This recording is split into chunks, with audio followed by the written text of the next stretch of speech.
welcome back to the Profitable Franchisees podcast. My name is Tracey Leak and I am your host. This is the podcast for franchisees where we share strategies and stories to help you have a more successful business and, of course, to be more profitable. And I'm really excited today because we've got Leisa Gill here from BNI, which is Business Network International. She's a franchisee. And that's one of the things I love when I'm able to bring on experts to talk about a topic, but they're also a franchisee. So they actually understand all of you guys listening because they're doing the same thing as you. The reason I really wanted to talk to Leisa is she has a really unique perspective around this topic we're talking about building relationships, because she's owned a cafe. You were also a mortgage broker, had your own mortgage broking business, and now you're also a franchisee with BNI, which is, if you haven't heard of BNI, this is where you go to meet other business owners and to build relationships, which is why Lisa's here. So tell me, Leisa, in your opinion, why is it so important to build relationships, with customers, prospects, suppliers, your own team, so that you have a really successful business? Looking at, your past experience over 3 very different businesses, why is it so important? Thanks, Tracey, and thank you so much for having me on your podcast. The overall arching thing in my businesses and anybody's businesses is customers and relationships. So in the cafe, it's repeat customers coming in. It's the relationships you have with the suppliers, as you said, and with your staff. Same in mortgage broking and same in franchising. So for me, why that is so important is because I love the saying, get more with sugar than vinegar, right? Just be nice to people, and if you need a favor one day, they will go out of their way and bust their guts to do it for you. And you don't build relationships just for that. But often people will say, oh, go and ask Tracey for a favor. And I go, no, this doesn't need to be a favor. I'll call in a favor one day, but you keep building the relationships. And if you know someone better, you can serve them better.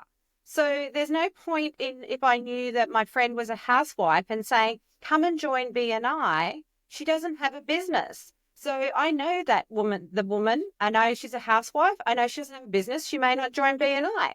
But would she come back for coffee and bring her children for milkshakes? Hell yeah. And when they come in for milkshakes, I know that banana's one favourite and chocolate's the other favourite.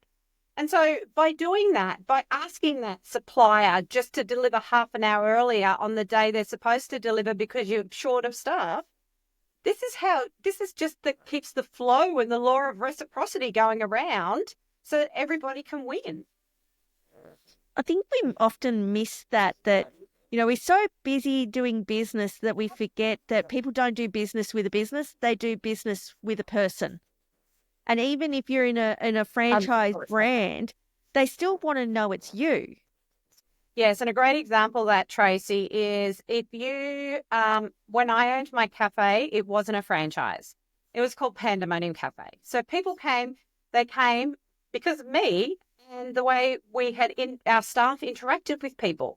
But then if I go into another business, they're like, oh, yeah, well, I know Leisa Gill. She was a great cafe owner. So they're going to assume that you're still good in that role. Now, if I had worked for a franchise called I shouldn't say the X Club, the Z Club was my cafe, and then I went and joined the A Club. People don't care the name over it.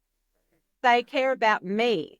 Now, if your franchise has a really great name, like I believe BNI has a really great name, then you've got a great name with great franchisees. That's a win-win. But if I went out and started my own business networking, people might not want to come because it's not BNI, but they might come to check it out because it's me. Does that make sense? Absolutely.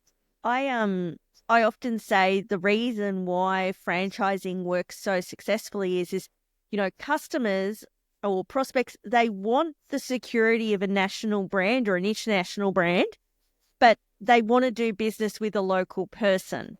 And so that's why franchising works, is because you have that ability to do both. But if you're not building a relationship and people are not getting to know who you are, then you're missing out on 50% of that equation. You're trying to just go from the brand without actually putting you into it. when you think about it, like that can happen naturally where you build relationships. You meet people, you build a relationship, regular customers, you just over time you'll build a relationship with them. But can you actually take someone from being a stranger to a business relationship, and can you do that purposefully, or is it just by chance and organic? Definitely purposefully. And there's so many ways to do that. So being in your business in the start, I think is really important because that's part of the culture that you're creating. And then from there, you need to go and work. So whether that is, obviously, I'm always going to suggest that you should be in BNI, but there's Chamber of Commerce. There's the Lions Club. There's the Rotary Club. There's plenty of different networks out there and different ways to do networking. Now, the difference between building a network and networking, let's be clear, are two different things. So building a network is building a group of people that you know and trust and you get to see on a regular basis. And so as soon as they're saying, hey, I need a mortgage broker, Tracey's going, well, you need to go see Leisa Gill, because I see her every week. I think she's very reliable. Networking, I personally think is a little bit harder, right? Because networking, you need to be talking to people one-on-one or one-on-two or one-on-three and dragging information. And a lot of the times it's introverts that are actually getting out there and doing this. So sometimes it's really hard to drag that information out of introverts. And what if you don't know the questions to ask? So you get stuck with it, not stuck with, bad language. You get in a group of introverts and you don't know the right questions to ask them. Who's going to teach you these questions to ask? Maybe you're the introvert and you're like, oh my gosh, I've got to go to a networking group and I'm too scared. So my advice there is take a wingman so you're not alone, but then maybe just find some questions before you go along on what you need to be asking people to get a conversation going. I think that's something I've never heard anyone say before, but I think is the most brilliant thing is that there's a difference between building a network and going networking. And I think a lot of people think when they're going networking that they're actually building a network, but they're not. They're just going in there, they're doing surface level, they're not taking the time, they're trying to get business by going to the event.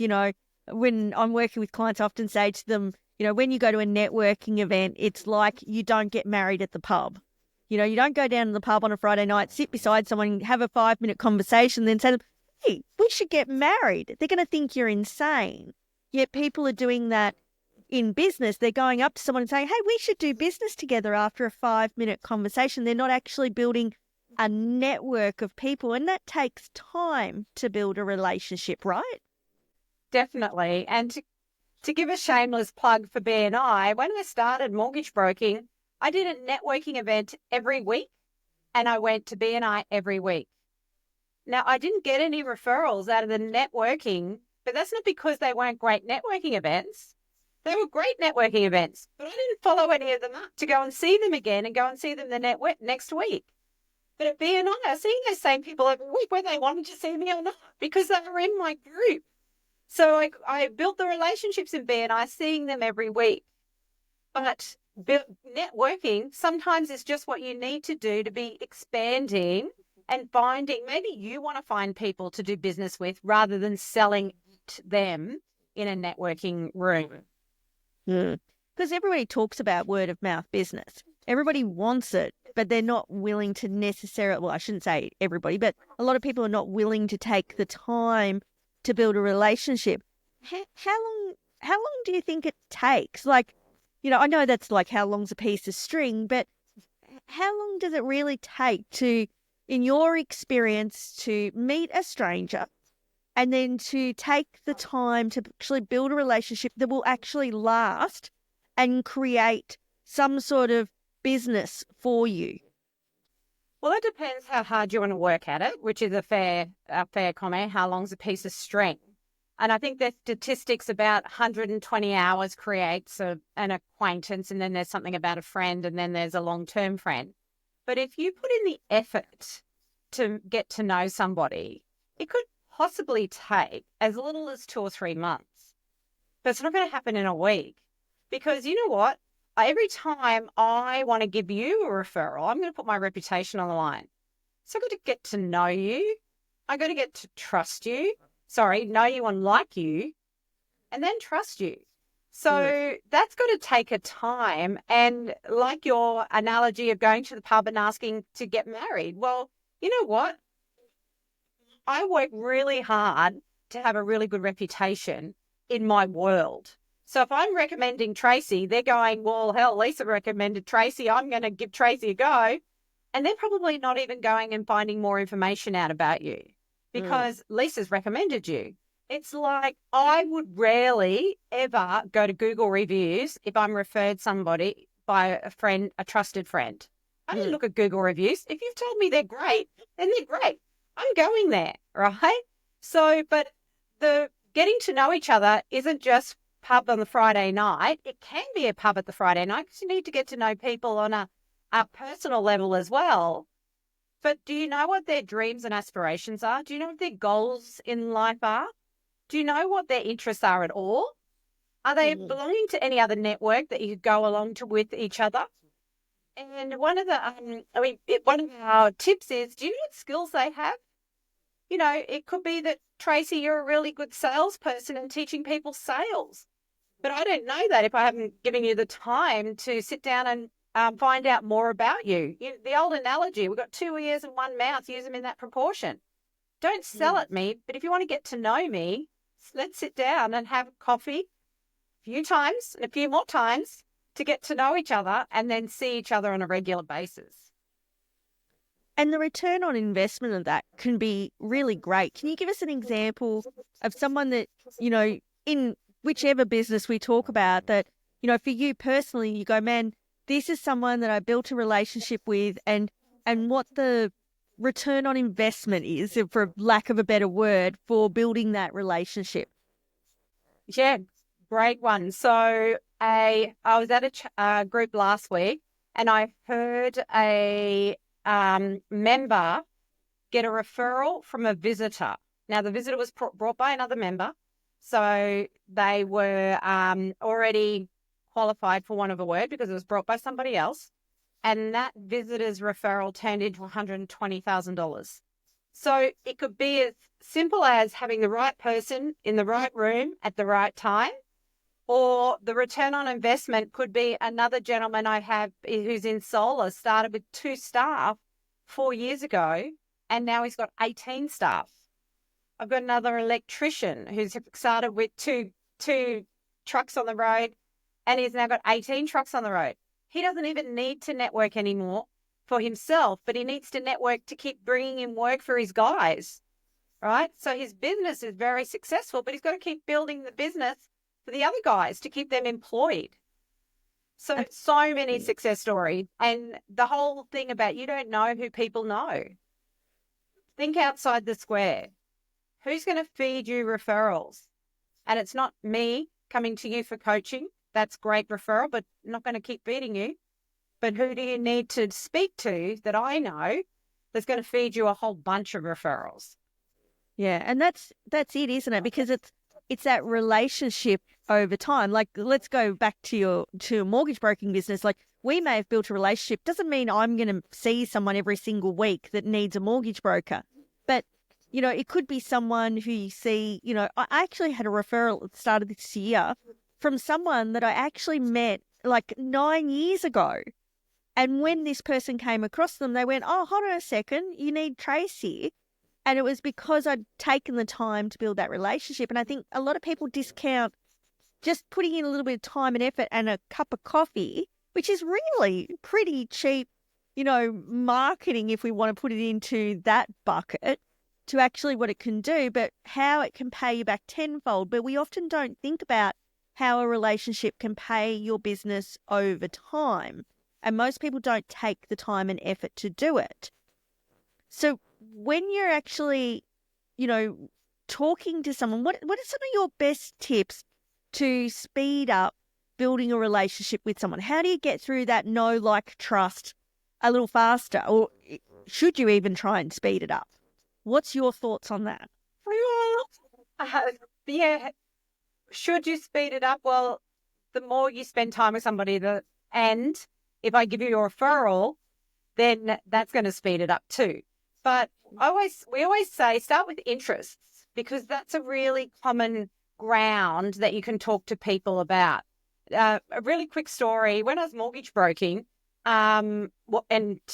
till today I do not have children, but when I was mortgage broking, I went and saw a client, and she kept talking about her children, and it was clear that her children were really important to her.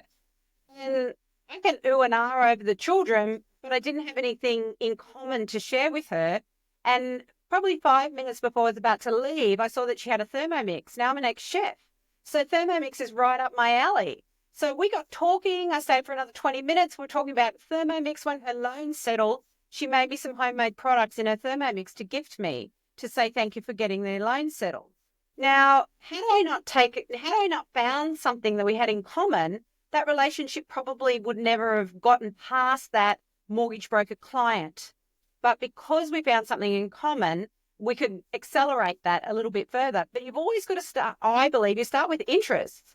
Even if you're an accountant and I'm a bookkeeper and we could have a great synergy, we still need to start with the basic stuff of the human connection, and that is getting to know people, getting to know a bit about them. And you know my saying, Tracey, the way you do small things is the way you do all things.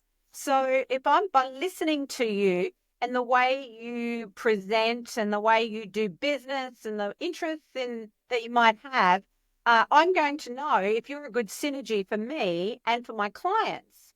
Because if you're, I can't even think if you were talking about talking inappropriately or not treating the waitress very well, that's not a good synergy for me. If you're swearing during my coffee, that's not a good synergy for me. So those things can all affect how we're developing that relationship. And so start with interests, and then always try and ask open-ended questions, So, hi, Tracey, have a good weekend? Yeah. Hey, Tracey, the weather on the weekend was crazy. How did you get through the rain? What did you do? Ask a question that requires an answer. And my husband likens networking to dating. If you ask people about themselves and keep asking them about themselves, they're going to go, that was a great coffee meeting. You might not have got to speak too much about yourself, but they thought it was fantastic. My husband reckons that's like dating, and not that he's done that for a while. It's funny, isn't it? Because, that's what we're really getting down to is when we're talking about building a relationship in a business, it's about, if you look at it, what's in it for you is, getting those referrals. But you do have to take your eyes off yourself and to build a relationship with the other person. I often find that when I refer people, I'm not usually referring them on even what their business is or anything else. I'll be like, oh, you need to talk to Leisa. She's so switched on. She's going to be the person to help you. I find that I'm often talking about who they are as a person rather than exactly what their business does. I'm just like, oh, just talk to them. They will sort you out. Tell them I gave you my name. And it gets through. But oftentimes we're trying to speed up this process and get business, but it's not how it is. Like, how do I know you're the best accountant? I don't. How do I know you're the best mortgage broker or the best bookkeeper or the best electrician? I don't. But I know whether or not I like you as a person and I trust you. So, that's what's going to set you apart. That's absolutely that's absolutely what sets you apart is always going to be you and you as a whole, because mortgage brokers, dime a dozen, real estate agent, dime a dozen, electricians, dime a dozen. But if I like you and build that relationship with you, then you're going to get the edge across above everybody else. And as you were speaking, Tracey, I was also thinking about if the roles were reversed, how would you want someone building a relationship with me? So if you're a brand new franchisee and you're going into business and you need to get a really great relationship with a supplier, and you go in there and go, you know what, you've got to give me a 7-day credit and you've got to deliver it between 7 and 9 p.m., whatever it is. Well, if the roles were reversed, A, you wouldn't like to be spoken to like that. And B, you want a long-term relationship here. So sometimes when you're dealing with people, you need to flip it and go, well, how do I want to be treated in this situation? That's such a good lesson. I'm only pointing that out in case anyone else didn't hear it. That's such a good way to actually think about your business, as a franchisee, is take your eyes off yourself and think about, well, how would I want to be treated, and treat other people like that as well. So we've sort of talked about, building relationships from the perspective of a bringing business. We've also touched on suppliers. So let's take a little side turn here and talk about team. And the reason I want to talk to you specifically about this is with your team at BNI, you have some people that are compensated by you, you pay them. But then you have a whole stack of people who essentially, I would say, are volunteers who are a part of your team that, say that's the people working within the chapters or they're growing.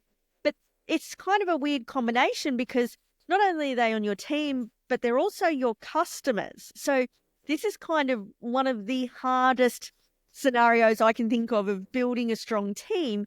Yet you have this amazing team that's long-term, like they're not just a great team now, they've been with you for a long time.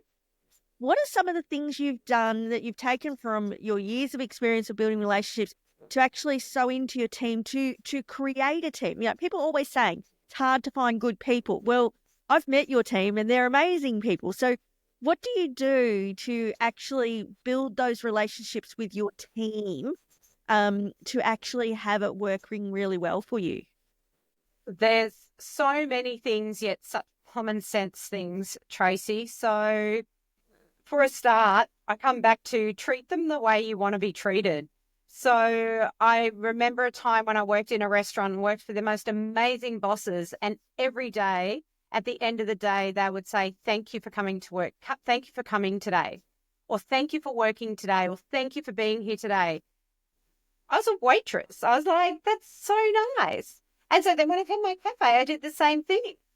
And then when I became a franchise owner with BNI, I had to build my team again. But I wanted them to know that I appreciate them. I know that I believe they know that without them, I'm not successful, because they make up the success of my whole region by supporting the members. So I make sure that they feel valued. I keep in mind that BNI extra staff isn't their business. So these people run their own business. They're in BNI to build their business. And then on top of that, probably 2/3 are volunteering to pay it forward, because one of our philosophies is givers gain. And they want to give back to the people, to the organisation that's helped them to be successful. So I've got to keep in mind that as much as I love what I do, they might like it a lot, hopefully love their own business more, and that's where they've got to spend the more time. So if they come to me and say, hey, Leisa, I need to take a break. I don't want to leave your team. I just need to take a break. We sit down, we talk about it, we see what the long term of that is. They usually come back, and if they don't, I also have the saying, people come into your life for a reason, a season, or a lifetime. So they've come in for a reason, stayed for a season. They're not my lifetime. And sometimes, that's a shame. But every time someone leaves, you look at it as an opportunity. But when they're there, as I said, most of them are volunteers, but then the volunteers should never be out of pocket. So I always make sure I reimburse them if they're out of pocket. I have a meeting every second month face-to-face. I make sure I pay for that lunch so that they're not out of pocket. But their ongoing education, they know my standard. So it's not like they've got to guess what they've got to do for me. I'm very clear about this. And with bi-monthly meetings on Zoom, we're very clear about our standards. We set the expectations on a slide every month. And I'm known as the Velvet Sledgehammer, because if you step out, I'm going to call you on that. I'm going to try and do it as nice as pie with Velvet, but I'm going to tell you where you stand with me, because I'm building a successful business and I want you there for the journey, but I also need you to be, I need to help you to be a better person along the way, because if you're not growing, then I'm not helping you anyway. I think that's where a lot of people go wrong when they're working with their team. They're not clear about who they are. They're trying to get their team, they're trying to be someone else, and then they're trying to get their team to follow and stay connected to them, but they're not actually coming from a place of integrity of who they actually are. You know, your team need to know what the rules of the game are. If they know what the rules of the game are, then they can play and have fun. And I mean, when it sounds like, that you're the Velvet Sledgehammer, but your team also has fun. Do you want to tell us all what you actually call your team and why you call them that? So I call my team the Brats because BRATS. When I started, I had two directors one is still with me 6 years later, and they were just cheeky. And I just go, hey, you brats, type away, hey, you brats. And then as my team grew, I kept calling them the Brats. And then a fellow franchisee asked me, what did BRAT stand for? And as a kid growing up, I used to always play the acronym game. And I said this not so fast, but I said Brisbane's Regional Award-winning Team Specialists. And I went, oh, I like that. And then we did that. And then they're known Australia-wide as the Brats. And then when they come on my team, they actually get a little welcome envelope that looks like this. And inside, it's got a little Brats sticker that they can stick on their diary. But this just says, welcome to the Brats team. I'm really excited that you're part of my team. Thank you for all that you do, helping members to grow forward together. #Brats. Nobody else. And this is really what cost me probably $5. And I put it in this little tin that they love. And this is gold to them because they're a member of the Brats and they have it with pride. But Tracey, you know what? When I started in the cafe, I wanted to be friends with all of my team. I wanted to be friends with all of my staff. And that's really hard and soul destroying because if someone leaves, you take it personally. Mm. So now I can't say that I'm great at the line, but I remember that they're there for a purpose. I like them a lot. But if they choose to leave, that's not a reflection on me or my friendship. And if it's a reflection on our friendship, then they're not friends anyway. You've given us lots of gold nuggets. I love all your little sayings of how you do the small things is how you do all things and build a network, not networking. And, there's so many gold nuggets in there for people to help. But if you could leave everyone with one thing about building relationships, what do you think would be the key to success? How would you encourage people to realize that, in every business, I don't care what your business is in every business, it's important to build relationships with people to have a successful business. What do you think is the key component to that people really need to focus on to make it happen? I believe it's surrounding yourself with like-minded business people, Tracey. And if you're not surrounding yourself with people who can make you grow, help you to grow, then you're not going to grow. So sometimes people join BNI and go, I'm a brand new business. These people are way past me. Well, guess what? Those people way up here might be able to help you not make the same mistakes they made. So by surrounding yourself with those people and a positive attitude, I've got to come back to small things, all things. Answer your phone with your name. The amount of times I ring a business and go, oh, is that Tracey? Yes, this is Tracey. Oh, hi, Tracey. Answer it with your name. Have a great voicemail on there. Whether you're a one-man franchisee or you're a 50-man business, then you should treat your one-man business like you're a 50-man business. And I often say, what if Richard Branson was in the room? What would you do different if Richard Branson was in the room? You would dress professionally. You would speak as clearly as you could fake it, right? And then you're going to going to have a conversation. So surrounding it, that Jim Rohn saying, surround yourself with the five people you most want to become like. Right? I think that's really important. Have a positive attitude. People don't want to deal with business with people who are glum or, in a bad mood. I can go to the next person on the list. Do what you say you're going to do. Show up and do it, and surrounding yourself with the like-minded business people. Man, you just said something then that I want to highlight. Do what you say you're going to do. If you're going to build a relationship with people, and it comes back to, first of all, they've got to know you, so you've got to meet them. They've got to like you. That's have a positive attitude and be smiling and be, what you're doing. But if you want to build trust, if you say you're going to do something, then do it. because that's the quickest way to lose trust. And if you've spent the time and effort to get to know someone and build a relationship, and then you don't carry out and you're not reliable, that's the quickest way to destroy a relationship. So I often say to people, how long do you think it takes to build the relationship of know, like, and trust? And we talked about that earlier in the podcast. It takes a long time, right? Because you've got to do a lot of work. How long do you think it's going to take to destroy that? Done. Under promise, over deliver. I want to repeat that one. Under promise, over deliver. Tracey, I'll have that to you by Friday. Get it to her by Thursday and she'll think you're a legend. And as you said earlier, it's a lot of this is common sense, but it's just doing it with some intention. Actually carving out some time every single week, carving out some time every single week to catch up with someone. So before we finish up, how do you maintain your relationships? What's some tips on that? Like, how do you keep them long term? Like, say, you were in a BNI group with them, but maybe they're not, it's a long-term relationship. How do you keep in touch with people and keep that relationship going? What's a tip?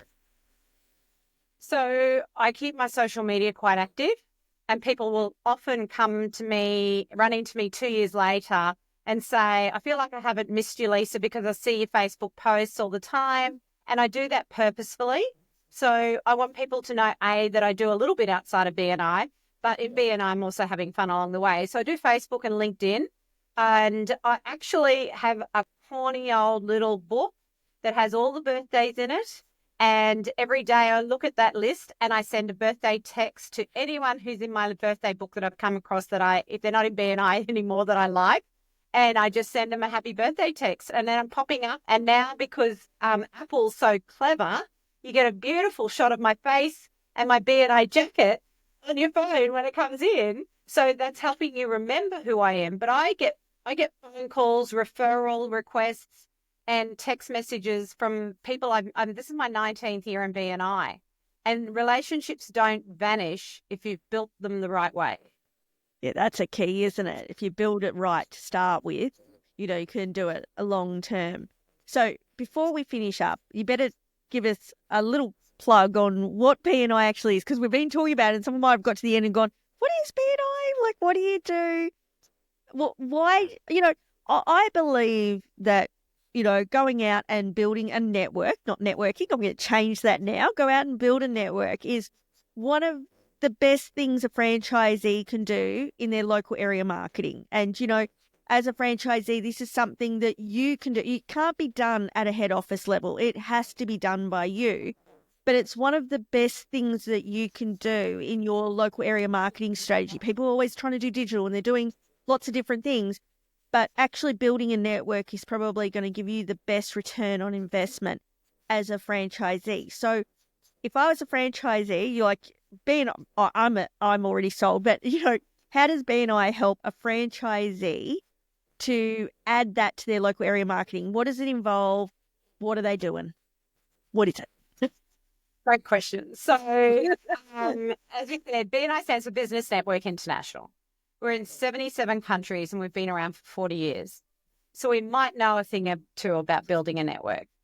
Now, we don't come to you just about referrals, but we also come to you about building relationships, giving you skills to present your business, and ways of asking for those referrals and asking for the right types of referrals.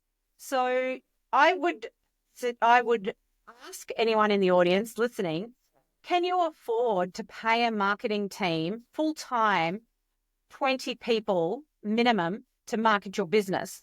And the answer is probably no. So by joining a BNI, we call it a chapter. Our groups are called chapters. By joining a BNI chapter, you have got 20, the average chapter size in Australia, I think is around 28. You've got 28 people marketing your business every week, listening for referrals for you. And then when they listen out for referrals, they need to be qualified. And qualified means they have a need for your service and you've got permission to call them. So they're actually doing the marketing for you every week. And the other thing, Trace, is that we have a whole bunch of extra learning tools that you can do at your own pace, which, is all available on apps on our phone. Now, I hear the audience talking to me saying, but Leisa, we're too busy. And yes, you're working in your business, but this is going to help grow your business. And there's also people in the room that are going to help you grow your business. So if you might be a one-man band on the tools and your wife or partner doing the bookkeeping. Well, we want to help you get busy enough to employ a bookkeeper and then take it to the next level and get some coaching, help you expand your business. If you want to expand, that's what we can help you do by building the network with you, finding your referrals, building your self-confidence in speaking. And I just recalled about an electrician in Springfield chapter years ago. He had to go and present for a multi-million-dollar deal at a boardroom table. And he said, Leisa, if BNI hadn't taught me how to present my business, I could never have done that. And I won the deal. We can help you with that. We can help you with that journey. We want to help you with that journey. And P.S., we want to keep the money local. So we want to keep the money in our area. We want to be supporting the small to medium enterprises all across Australia. There's not a business that doesn't need to build a network. I can't think of a single business that wouldn't need to build a network of people around them. A lot of people would say, oh, but I own a food outlet. Well, your example of that, you owned a cafe and it worked for you. Yeah. What do you do when there's no customers coming through the door? You need catering jobs. You need functions. You need doing something that's going out the door to be catering for them. The one we don't want to need is a funeral director, but one of the most successful members in Australia is a funeral director. She gets referrals. Well, when it comes down to it, the know, like, and trust, when you're in a very vulnerable position, if anyone's ever had to organise a funeral for a loved one, it's a really stressful time. I could see, maybe I'm just that way, but I go, oh man, I could so see why a funeral director would be so successful, because that's a real personality thing, isn't it? It's not just a service that they're doing. So Correct. Let's finish up here, keep talking to Leisa for hours. I'll put all of the details in the show notes of how you can actually get in touch, and if you want to go to a BNI, people can go as a visitor. You don't have to, join up straight away. You can go as a visitor and check it out and find out all those things, and whoever is your local director can talk to you and work it out for your individual situation. But thank you so much for coming on today, Leisa. I'm enjoying building my business relationship with you, and I hope others do as well. Lots of gold nuggets there for you today. So guys, step out of your comfort zone, start going and having, it can be as simple as having a couple with someone and just getting to know them.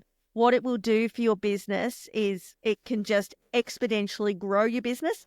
And what I love most about it is that not only does it just grow your business, generally it grows your business in a way where you're bringing more people to your business that you're going to know, like, and trust. Like, there's a different level of customer that comes from a referral than someone who's just come off the street.